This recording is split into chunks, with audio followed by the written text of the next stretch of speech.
Pessoal, tudo bem? Então, agradecer aqui todo mundo que colaborou com o curso, seja com as aulas, seja com a elaboração das questões. A gente fechou a correção das provas e a gente achou que seria proveitoso fazer uma revisão informal aqui, com realmente ver as respostas comentadas de cada parte da prova, tá? Então, agradecer aqui a Luísa, o Glauco, o Fábio, o Lucas, tá? Por tudo que ajudaram no curso. E por mais uma vez hoje à noite aqui, a disponibilizar tempo para a gente fazer essa revisão. Bem rapidamente, eu fiz questão de dar uma olhada no desempenho geral, né? Para cada um ter uma ideia da sua nota. Eu sei que cada um recebeu a nota, mas não recebeu o gabarito. Então a gente fez uma apresentação bem rapidinha, que é só para passar aqui do desempenho geral da turma, tá? Então foram quase 180 provas corrigidas, tá? Lembrar que foram 8 aulas, né, ao longo de 2 semanas, uma carga horária de quase 10 horas, tá? Todo mundo que fez a prova vai receber um certificado de participação no curso, tá? Os aprovados na prova vão receber um certificado de aprovação na prova, tá? Com a carga horária, tudo direitinho. E aqui eu queria chamar a atenção de vocês em relação ao desempenho geral, né? Então, a média aqui foi de 20, em 24 questões, tá? Então, foi um aproveitamento muito bom, a pior nota foi 6, a melhor nota 24. Ou seja, quase 10% aqui da turma, 9%, gabaritou a prova mesmo. 44% teve mais de 90% de acerto, 42% ficou entre 70% e 90%, 6% entre 60% e 70% de aproveitamento, e 8% com menos de 60% de acerto. A nota mínima para receber o certificado de aprovação no curso foi 6, né? Mas todo mundo vai receber um certificado de participação, tá? Como a gente havia comentado. E aqui, só para ter uma ideia da distribuição das notas, vocês veem que a grande maioria foi bem, tá? A grande maioria acabou achando a prova, vamos dizer assim, fácil, porque vocês veem que a grande maioria das notas está aqui de 20 para cima, né? 18, 19, 20 para cima. Se vocês olharem o boxplot, quem passou, passou com folga, tá? E quem realmente reprovou, teve um desempenho bem abaixo do resto da turma, que foram poucos aqui, tá? Então, acho que dá uma noção geral da prova. Falando na prova, eu já vou abrir a prova aqui para a gente começar a discutir cada questão. A gente vai fazer uma discussão rápida de cada questão e quem elaborou as questões vai ser responsável por discutir essa questão, mostrar a alternativa correta, tá? A gente vai fazer de um jeito bem informal aqui. Eu estou procurando a prova aqui. Estou compartilhando. Tá dando para ver aí? Elô, Glauco? Sim, perfeito. Joia, tá? Então, foi a nossa avaliação do curso de campo visual. Foram bastantes questões bem conceituais, questões mais gerais, de índice, de interpretação de campo. Uma outra questão um pouquinho mais elaborada, mas a grande maioria, inclusive com cunho prático, tá? Eu vou começar com essa primeira questão. Então, no exame abaixo, considerando que um dos índices de confiabilidade está alterado, qual seria esse índice mais provavelmente? Tá? Aqui a questão não tinha muito o que discutir, né? Se vocês olharem de perto aqui, lembra que quando dá falso positivo, vem uma mensagem aqui no Humphrey, né? Esse é um Humphrey. Perda de fixação, a gente também tem uma mensagem de baixa confiabilidade, né? GHT não é um índice de confiabilidade, né? É um índice de comparação de simetrias entre os hemicampos. Então a gente fica com falso negativo, que aqui era uma questão relativamente fácil, acredito que a grande maioria acertou. E se a gente olhar no Grace Tracking aqui, é só uma dica de que tem pouca perda de fixação. Vocês querem acrescentar alguma coisa ou posso passar batido dessa? Pode passar batido. Posso passar, tá? A segunda questão, em relação ao exame de campo visual, pacientes com defeito glaucomatoso severo tendem a apresentar maior flutuação do limiar de sensibilidade, flutuação de curto prazo, né? Maior quantidade de falsos negativos, maior quantidade de perda de fixação e, na verdade, todas essas, né? Então, aqui a alternativa era D, porque todas essas alternativas, todos esses achados são comuns em olhos com glaucoma avançado. Posso passar dessa? Pode. A ideia aqui, para quem está assistindo, a gente vai passar um pouco mais rápido essas questões mais objetivas, para eventualmente a gente gastar um pouco mais de tempo naquelas que a gente já viu que tiveram um pouco mais de erro por parte dos alunos, as questões de neuroftalmo, eventualmente, tá? Essas mais objetivas a gente vai de bate-pronto. A terceira questão, assinale a alternativa correta em relação aos gráficos de tom de cinza dos dois exames de campo visual abaixo. Então, para a gente pegar essa imagem aqui, então aqui a gente fala que é um escotoma branco, né? Esse é um dos jeitos de chamar, que é o reflexo do excesso de falsos positivos, né? E aqui a gente tem bastante falso negativo, um trevo de 4 folhas. Se a gente olhar as alternativas, ó, a A já meio que mata o que a gente falou. Então, a imagem 1 é reflexo do excesso de falsos positivos apresentado pelo paciente durante a realização do exame. É essa, né? Aqui ele fala que a imagem 2 está provavelmente relacionada com excesso de perda de fixação. A gente já comentou que é falso negativo. Que a imagem 1 e 2 não sugerem problemas de confiabilidade. Com certeza elas sugerem. E a última é podemos concluir que a imagem 1 indica perda funcional grave. Aí, nada a ver, né? Tá? Isso já caiu na prova do CBO há um ano, exatamente essa imagem aqui. E o que era cobrado era exatamente isso. Alguma questão eu posso passar? Pode seguir. Tá? Eu vou passando, se vocês acharem que eu faço uma pausa entre uma e outra, se vocês acharem que vale a pena um comentário adicional, vocês já entram comentando, tá? Aí eu não vou perguntando de uma por uma. A gente ganha tempo. A quarta questão.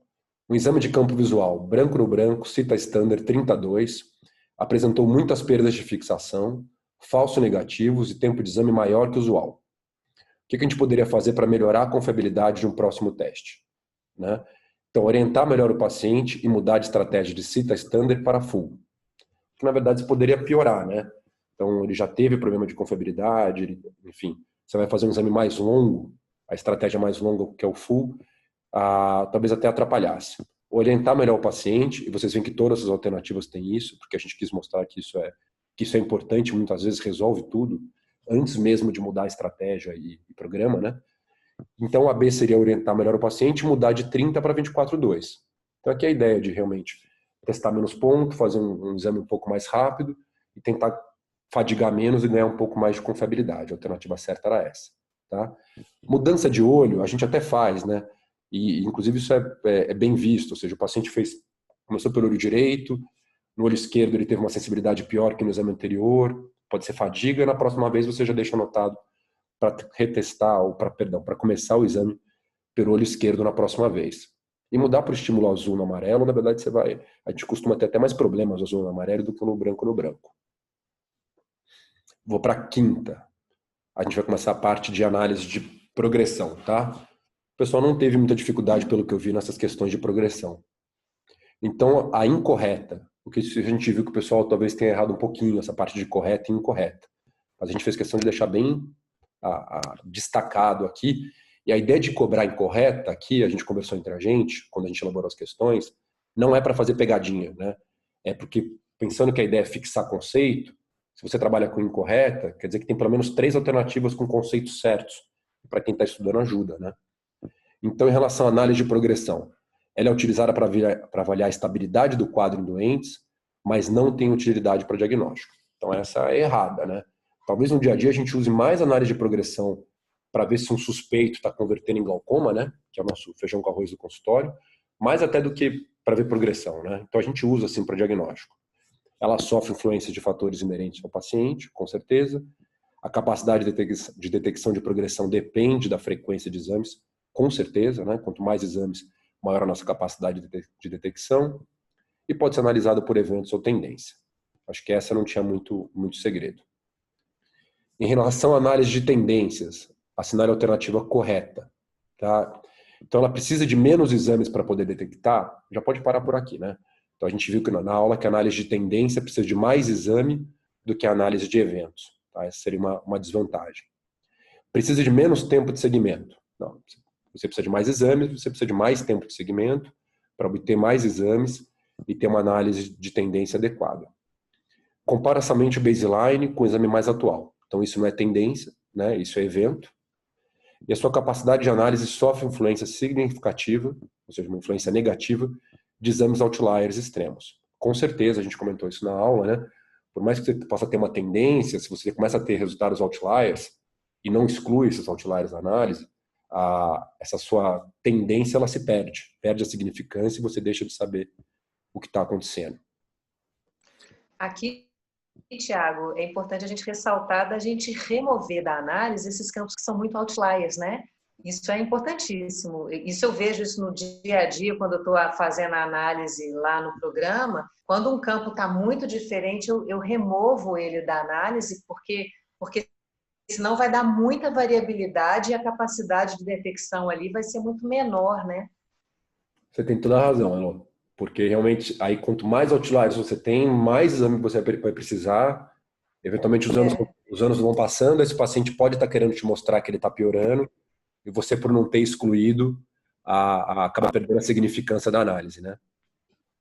Exato.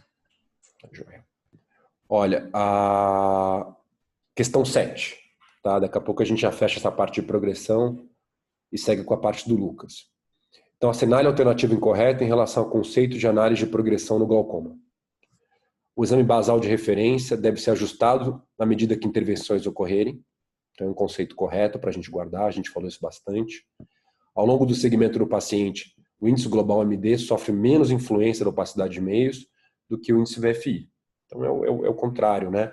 A ideia do VFI ele foi introduzido, né, há anos atrás, justamente para tentar ser um índice mais robusto, já que na maioria das vezes ele vem de pontos alterados no pattern deviation, não no total. Então, esse índice ele vai sofrer menos influência de opacidade de meios do que o MD. Os valores do índice MD tendem a ficar cada vez mais negativos à medida em que a doença avança. Tá? Isso não é um conceito correto. O número de pontos identificados como alterados no pattern deviation tende a diminuir de valores de MD, a partir de valores de MD mais negativos que menos 20. A gente até mostrou esse gráfico na aula. A ideia não é saber o menos 20, nem precisava saber o menos 20 para acertar a questão, mas é saber que em determinado ponto, o VFI, mas principalmente o PSD, o número de pontos alterados no pattern deviation, eles tendem a não ajudar muito mais. Tanto que, dependendo da versão do Humphrey que você tem, o gráfico pattern deviation nem aparece mais no printout. E a última, em termos de segmento e progressão aqui do Humphrey, um determinado paciente, após longo tempo de segmento com glaucoma estável, apresenta piora dos valores de sensibilidade de campo visual na análise de eventos, em uma primeira avaliação. Entre as opções abaixo, assinale a alternativa, ou a conduta, né, incorreta. Tá? Então, a gente frisou, só para ver aqui no enunciado, que foi uma primeira avaliação. Depois de longo tempo de glaucoma estável, o campo piorou numa primeira avaliação. Né? Então, aqui a gente pensou numa coisa prática. Então, é importante correlacionar os achados do exame funcional com dados clínicos e resultados da avaliação estrutural, um conceito correto. Então, nessa hora ele está progredindo, separa e vê se só é o campo que está piorando, ou se a retina está mental, ou a CT, se tem correspondência topográfica, né? Se a pressão eventualmente oscilou. É importante avaliar os índices de confiabilidade do exame e dados sobre o comportamento do paciente. Com certeza, a gente falou bastante disso, a Heloísa falou isso na aula dela, o Felício falou isso na aula dele. Então, de repente, o paciente que vinha super bem fez um exame com resultado negativo, pior do que os anteriores. Você tem que parar lá e ver se a confiabilidade do exame está certo, o que a tua técnica, o teu técnico anotou no prontuário em relação à performance do paciente. É importante reduzir a pressão intraocular de imediato para evitar a deterioração adicional da função visual. Então, isso é o errado, né? A gente falou mais de uma vez que você tem que confirmar essa perda, 2, 3 vezes confirmar essa perda. O próprio software de análise de progressão do aparelho te pede isso, né? A gente está acompanhando o glaucoma, não é câncer, a doença te dá esse tempo. Então, você vai lá e, algum tempo depois, confirma se aquilo foi uma progressão verdadeira ou não. E aí vem importante repetir o exame de campo visual para poder confirmar se houve progressão verdadeira ou apenas flutuação entre as visitas, que seria mais um conceito correto. Alguém quer comentar dessa alguma coisa? Joia. Vou deixar agora, a gente vai começar com as questões do Lucas aqui a partir da 9ª questão. Lucas, se você quiser ir lendo o enunciado aí e fazendo as respostas comentadas. Ótimo. Bom, então, agora começando com a parte de avaliação dos 10 graus centrais da visão, né? Questão 9. O espaço entre cada região da retina testada dos programas 24.2 e 10.2 é D. Para responder essa questão, basicamente, o que se tem que saber é que o programa 10.2 avalia a região de 10 graus centrais com uma densidade de pontos maior que o 24/2. Sabendo disso, já dá para matar a questão e não exige nenhum conhecimento mais profundo sobre o assunto. Eu acho que esse era o objetivo de entender essa maior densidade de pontos no 10/2. Então, a resposta letra A, 6 graus entre cada ponto no 24/2 e 2 graus no 10/2. Sobre a questão 10 agora, que fala sobre a correspondência entre os axônios que passam numa determinada região do nervo óptico com a sua respectiva célula ganglionar na retina. Então, se a gente considerar a região temporal superior do nervo, que é uma região, como eu falei para vocês na aula, que tem maior suscetibilidade a dano glaucomatoso, as células ganglionares correspondentes estão fora da região de pelo menos 8 graus centrais, que é a região que a gente pode considerar como macular. A região temporal do nervo óptico está relacionada, sim, a uma região da retina dentro dos 8 graus centrais da região macular, na região mais superior estruturalmente. Já a região inferior temporal do nervo óptico, que também é mais suscetível ao dano glaucomatoso, essa sim é a região que a gente tem que estar atento para dano macular, sendo correspondente então à região macular inferior. Então a única resposta possível é a letra A. A questão número 11 é basicamente aquele slide em que a gente descreveu quais são os fatores preditivos, então, que existe dano nos 10 graus centrais e que te sugere que é necessário pedir exame de campo visual 10/2. Então, a letra A mostra... Então, aqui é para marcar errada, tá? Então, as 4 primeiras são certas. Então, a gente vai considerar fator preditivo o escotoma em pelo menos um dos 4 pontos centrais com o programa 24/2 ou 30/2. Dano estrutural das células ganglionares na região temporal, especialmente na temporal inferior da mácula, como a gente discutiu na questão anterior. E também em casos avançados de glaucoma. Quanto mais avançado for o glaucoma, maior o risco de existir dano central. Então, e por último, a questão a alternativa letra D, que é errada, a região nasal do disco óptico, a gente sabe que está relacionada a uma região, tende a estar relacionada a uma região externa aos 10 graus centrais de visão. Sobre a alternativa 12 agora. Quais as alternativas descrevem, então, a característica em comum entre os programas G do perímetro Octopus e 24/2C do Humphrey e sua relevância clínica? Então, menor densidade de pontos testando a região de 10 graus centrais da visão? Não, a gente pode parar por aí.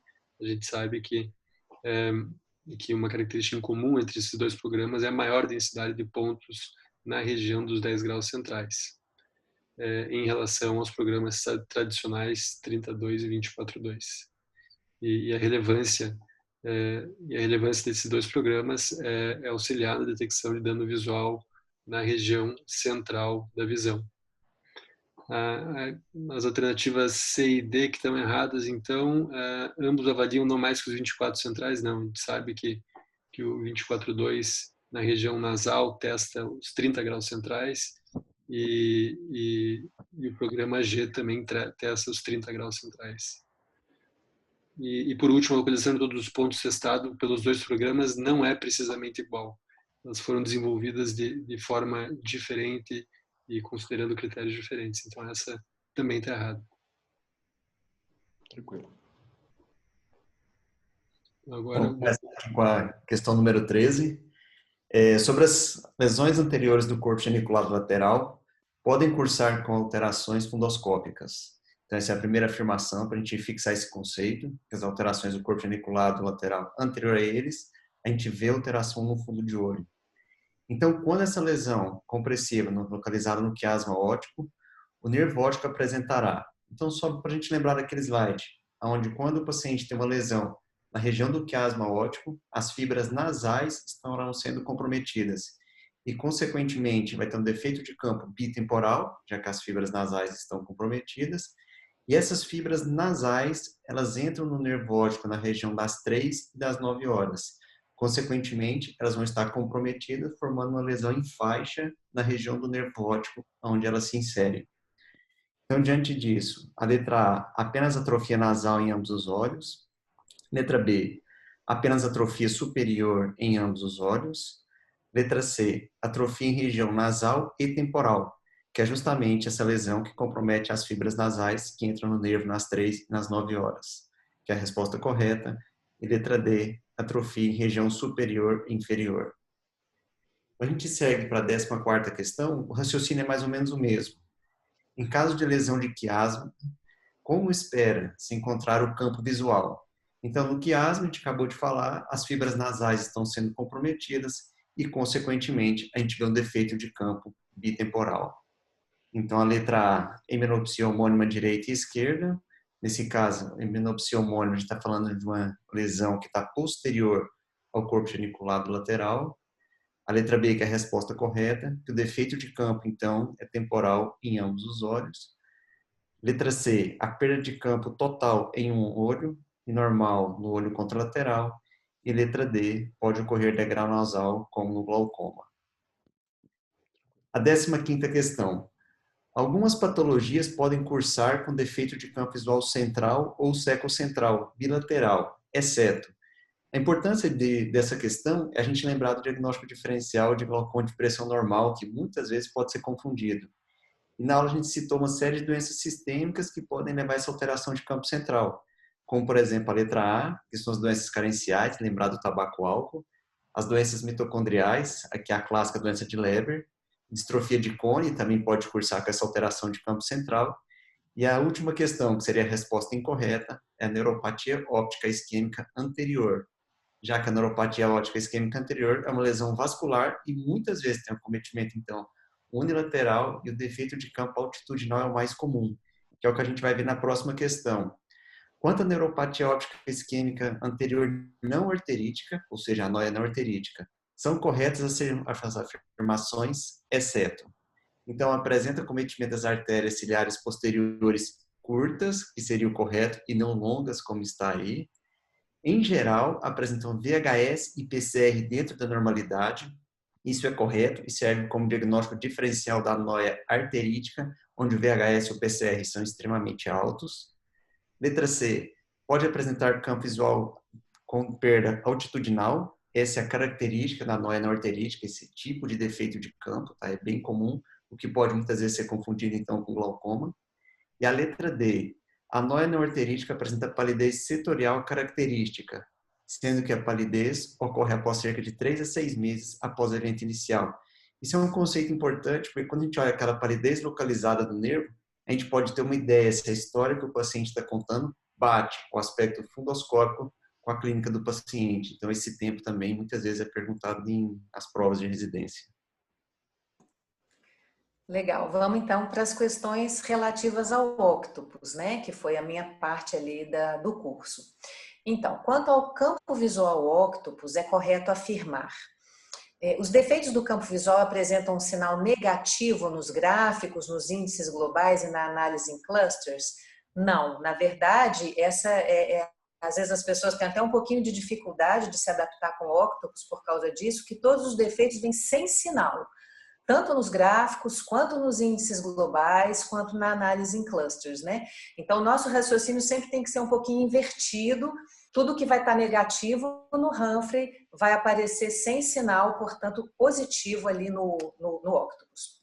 Os pontos de testagem do programa G seguem a distribuição da camada de fibras nervosas. Essa é a resposta correta e é justamente essa a grande característica do programa G, é isso aí, é o que o difere aí dos demais aparelhos, né, a forma dele testar. A estratégia top, por ser muito rápida, serve apenas para triagem? Não. Na verdade, a gente viu que mesmo ela sendo rápida, ela não serve só para testagem, ela seria aí o equivalente à estratégia FAST, né, ou CITA-FAST do Humphrey, e a gente pode usar na nossa prática clínica, a gente pode usar o top, inclusive, para segmento do nosso paciente. Interessante que a gente consegue comparar nas análises de progressão, se o paciente tem um programa numa estratégia dynamic, a gente pode comparar com top, da próxima vez ele pode fazer um dynamic, na outra ele pode fazer um top, e isso não impede as comparações ali da análise de progressão. E a estratégia normal deve ser a preferida por ser mais detalhada? Não, a gente usa muito pouco atualmente a estratégia normal por ser muito longa, apesar de ser muito detalhada, ela é muito longa. Vamos para a questão 18, então, sobre a curva de Bebi do Octopus, que é um dos gráficos mais característicos, né, do Octopus que a gente mais usa. Vamos analisar qual que é a alternativa correta, né? Então, os defeitos difusos aparecem melhor do lado direito, no final da curva, justamente o contrário. Os defeitos localizados é que aparecem no finalzinho da curva, né? A curva de Bebi é construída a partir do gráfico Comparisons. Essa é a resposta correta, que é o gráfico que representa os defeitos do paciente comparados à população normal da mesma idade. Os defeitos localizados não modificam a forma da curva? Não. Na verdade, os defeitos localizados modificam muito, né? A forma da curva ela é justamente influenciada pela presença de defeitos difusos e defeitos localizados. E ela não consegue separar os defeitos difusos dos defeitos localizados. Na verdade, a principal função da curva de Bebi é essa, é separar, né, os defeitos localizados dos difusos. Vamos para 19, você roda aí um pouquinho, Thiago, por favor, baixa um pouquinho. Isso, obrigada. Bom, na questão 19, na análise de progressão do Octopus, são avaliados os 4 índices globais, né? Marque a alternativa errada, a incorreta. Então, o MD, ele representa a severidade geral da perda do campo visual, isso é verdade, mas através dele é possível diferenciar a perda difusa da perda localizada? Não, o MD não faz essa diferenciação. Então, na aula tinha até um slide mostrando 2 campos visuais com MD muito parecido, um paciente com muita perda difusa e o outro com muita perda localizada, ou seja, maneiras de perda ali nos campos visuais muito diferentes com o MD muito parecido. Então, o MD, ele sozinho, ele não separa, ele não identifica se a perda é difusa ou localizada. O DD representa o componente difuso da perda e ele é calculado através da curva de Bebi, está correto. Como o Thiago falou, a gente colocando dessa forma a pessoa vai absorvendo os conceitos, né, quando a gente coloca assim na prova. O SLV representa os defeitos localizados do campo visual e é calculado através do desvio padrão, é exatamente isso. E o LD também representa os defeitos localizados, mas ele é calculado através da curva de Bebi. E ele se correlaciona fortemente com SLV, o que é correto. Vamos para a questão 20, que é a penúltima questão da minha parte. Oi, Thiago. Vou te fazer só uma pergunta. Claro. Tá? Porque um dos meus fellows veio me perguntar isso, aí eu falei que eu ia te perguntar quando a gente fosse corrigir a prova. Eu sei que você abordou na tua aula, mas ficou um pouco, não superficial, eu sei que deve ser difícil, às vezes também não deve ter muita diferença. Na prática, você vê diferença entre esses 2 índices de perda localizada, não? Entendeu? Não. Eu sei que eles são derivados, calculados de forma diferente, mas o paciente que ele não está tão significativo e o outro índice está, normalmente eles vão junto. Vão juntos. Eles estão... Olha, a curvazinha dos 2 é extremamente parecida. Isso chama atenção, apesar da forma diferente de cálculo, né? Eles conseguem detectar muito bem a perda localizada do campo visual. Interessantíssimo isso. Eu prometi que eu te perguntar. Do ponto de vista prático, eles caminham juntos, viu? Bom, vamos lá, para terminar. Ok. Vamos lá, sobre o gráfico de tendência do MD, né? Então, já passando para a parte de análise de progressão ali do Octopus, né? Vamos marcar a alternativa errada, incorreta. O gráfico mostra a velocidade de progressão em decibéis por ano, sim. A zona cinza é a região da normalidade. Eu vi que algumas pessoas erraram isso. Lá em cima no gráfico tem uma zonazinha cinza, que é exatamente aquela região de mais e menos 2 decibéis, que é o que a gente considera o normal e quem dera a gente conseguisse manter nossos pacientes sempre ali nessa zonazinha cinza, ok? A linha dos 25 decibéis é a linha da defesa visual séria? Não, a linha da deficiência visual séria é de 15 decibéis e é ela que a gente tem que tentar não deixar cruzar. A linha de 25 decibéis já é a linha da cegueira legal. Um triângulo vermelho fechado, voltado para baixo, mostra que o paciente provavelmente está progredindo, porque a chance desta progressão ocorrer em uma população normal é menor do que 1%. É exatamente isso. Um triângulo abertinho, a chance disso acontecer na população normal é 5%, o nível de significância é 5%, com o triângulo fechadinho, o nível de significância é 1%. E para terminar, sobre o gráfico polar do octopus, né, a afirmativa incorreta. Então, ele mostra os defeitos do campo visual ponto a ponto, exatamente o que ele faz, cada setinha é um ponto.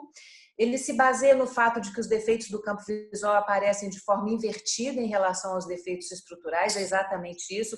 Um defeito no campo visual superior vai dar uma alteração no gráfico inferior. Ele está incluído na análise de progressão do octopus, sim, através do Polar Trend, que aí vai ser, né, análise como se fosse da tendência do Polar Trend, do gráfico polar, e ele fornece a significância estatística de progressão de cada ponto. Não, esse é o grande problema da análise do gráfico polar. Como ele não dá essa significância estatística, dificulta muito a nossa análise. Ao contrário do Humphrey, que mostra os triângulozinhos ali em cada ponto, mostrando a significância estatística daquela piora. Era isso. Tiago, mais alguma coisa, alguma dúvida que tenha ficado? Beleza. Da minha parte, tranquilo. Pedi para o Fábio agora comentar a parte de inovações e novas perimetrias. Vamos lá, então. Sobre inovação ocorrida com o advento do CITA-FAST 24C, é correto afirmar. Tá, um exame mais detalhado e, portanto, mais demorado que o Full Threshold? Não, ele é bem mais rápido e ele pula várias etapas. Não está correto. Os pontos centrais fazem o equivalente a um exame 10-2 sobreposto a um 24-2? Não, ele não faz isso. Ele faz 10 pontos selecionados de acordo com achados de estrutura-função, pontos importantes assim para o glaucoma, mas não é todo 10-2 sobreposto. O CITA-FAST, sem os pontos centrais, não é capaz de realizar a avaliação de progressão pelo GPA? Não, ele vai ser incorporado no GPA. O CITA-FAST, sem os pontos centrais, ele vai ser incorporado ao GPA que estava sendo acompanhado. E a correta é os 10 pontos centrais foram selecionados de acordo com áreas suscetíveis ao dano glaucomatoso central demonstrado em estudos. Tá? Essa é a correta em relação ao 24.2c. Assinar a alternativa correta. Há evidências que preconizam o uso das perimetrias fundus tract, ou seja, microperimetria ou compass, ao invés da perimetria standard? Não, ainda não há evidências suficientes, principalmente estudos longitudinais. Alguns estudos até de boa qualidade, como o do Ophthalmology, que eu mostrei na aula, mostraram que eles tiveram algumas coisas superiores, provavelmente por causa das vantagens técnicas. Mas trocar pela perimetria standard, Humphrey ou Octopus, ainda não tem evidência. A perimetria fundoscópica Compass avalia os padrões 10-2 e 24-2, correlacionando a função com a estrutura. Correto. Ele é um exame que ele vai te correlacionar a estrutura com a função em tempo real, os pontos vão estar sendo colocalizados, né? Então essa resposta é correta. As avaliações oferecidas pela microperimetrias MP13 e Maia são idênticas às do Compass? Não. São microperimetrias que avaliam áreas menores. Elas foram feitas originalmente para a retina e não para o glaucoma e não emulam o 24.2, o 10.2, como o Compass faz, essas duas outras tecnologias. O tamanho da pupila e dos cílios não são problemas técnicos na realização da perimetria fundoscópica Compass. Errado. São dois fatores, duas causas importantes de limitações e artefatos. A última, então, sobre achados nos trabalhos científicos publicados sobre a perimetria fundoscópica Compass, descritos na aula, é correto afirmar. A correlação estrutura-função foi péssima? Não. Aquele último trabalho mais recente no British que eu mostrei na aula mostrou que ele teve uma correlação estrutura-função bem boa, comparável com as outras tecnologias. A capacidade diagnóstica foi muito superior ao do perímetro Humphrey? Não. Foi uma capacidade diagnóstica bem semelhante. A variabilidade teste e reteste da sensibilidade média foi menor no Compass, provavelmente devido a aspectos técnicos como o alto foco e o fundus tracking, sim, essa é a resposta correta. Aquele trabalho da oftalmologia mostrou isso, que a variabilidade de teste e reteste foi melhor no COMPASS, né, comparado com o Humphrey, provavelmente por aqueles princípios de quebrar a caixa preta, de poder ver exatamente onde estão os pontos, dos pontos só serem testados quando o paciente estiver olhando certinho e o eye tracking estiver congelando aquela imagem. Todos os estudos concluíram que podemos prescindir da perimetria standard. Não, está errado, e esse é um dos pontos mais importantes, né? Porque essas inovações são muito bacanas e muito promissoras, mas ainda elas não são o padrão ouro como os perímetros descritos nas outras aulas que estão aí há décadas, né? Vigindo, tá? Se alguém tiver mais algum comentário, acho que era isso mesmo. O microfone aqui.